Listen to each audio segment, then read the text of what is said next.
কালকে লাল পাপড়ি থানায় গেছিলো, তারপর আবার রেপ আবার করে নিয়ে আসে। শুনছি ধলির গলা টিয়া আর সন্তু ছিল নাকি, সন্তু নাকি মেরেছে, টিয়াকে বিয়ে করবে বলেছিল লাল পাপড়ি, সেই নিয়ে নাকি ক্যাচাল হয়েছে, ধলিকে মেরেছে। লাল পাপড়িকে বলি, তুই কি খানকির ছেলে আছিস নাকি? তোর মেয়ে বয়সী, তোর হাঁটুর বয়সী মেয়েদের, নিচের মেয়েদের বিয়ে করবি? শুয়োরের বাচ্চা রেন্ডিচ্চোদা, তুই ভেবেছিস কি? হ্যাঁ, ওইটুকু বাচ্চা মেয়েকে তুই বিয়ে করেছিস আর তুলে নিয়ে এসছিস বা কেন? দাদা বলছে যে এই বাড়িতে নাকি তুই তুলে নিয়েছিস, এই বাড়িতে কোনো লোক নেই। এটা শুনছি নাকি তোদের বাড়ি, নন্দিনী নাকি ধরে তুলে নিয়ে এসছে ওদেরকে। আর রাজার মেয়েকে তুই বিয়ে করবি, রাজার মেয়ের সঙ্গে তুই রেগুলার সেক্স করিস, তো করবি না কেন? শ্বশুর আর এসে মেয়ে ভুলিস, সে তুই জানিস তোর বউ আছে, মেয়ে আছে, যখন যেটা মর্জি করে করিস। রাজা বলতে থাকে,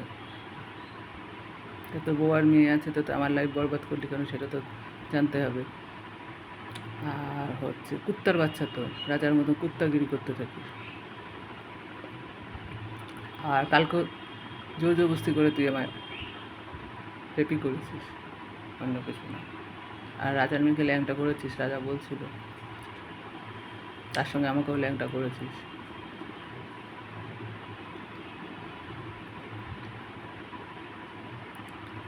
আর হচ্ছে রাজার মেয়ে তো ল্যাংটাই আছে, তা আমাকে কোন ল্যাংটায় দেখতে চেয়েছিস তুই, সেটাই জানতে চাই। আমি তো ল্যাংটা ছিলাম না, কোন ল্যাংটা দেখতে চেয়েছিস? তুই সব কী করছিস? আমি বলবো, ভিডিও বানাবো, ছাড়বো, লোকে শুনবে। বড্ড রাজা চালাক হয়ে গেছে, রাজা আমাকে কিছু বলবে না। তার রাজার মেয়ের সঙ্গে কার বিয়ে ছিল আমি জানি না, তা সেই ছেলেটা যেন রাজার মেয়েকে ওইভাবেই রাখে।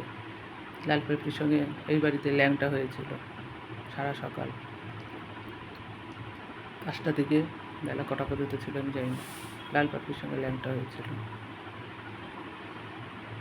এইবার হচ্ছে আমি, দিয়ার যদি রেপ হয়ে থাকে, লাল পাপড়ি যদি করে থাকে এই কাজটা, কপালে কী দক্ষিণ আছে নিজেও জানে না, নিজেও জানে না কোথায় হাত মেরেছে। আমার লোক আছেই আছে, আমি জানতাম না। আমি আওয়াজ পাচ্ছি, আমাকে রাজা ঘুম পাড়িয়ে পাড়িয়ে রাখছে, কিছুতেই কিছু ইয়ে করতে শুনতে দিচ্ছে না। রাজাকে বলছে আমি বলতে পারবো না, অরুণের রঙটা আমাকে জামাই যা করবে তাই। এই কারণে তো জামাই ভক্ত খান কি, তোর কপালে কী আছে তুই নিজেও জানিস না রাজা। তোর মেয়ের যদি দিয়ার রেপ হয়ে থাকে তো তোর মেয়ে কী হবে তুই নিজেও জানিস না, এতটুকু বলে দিলাম।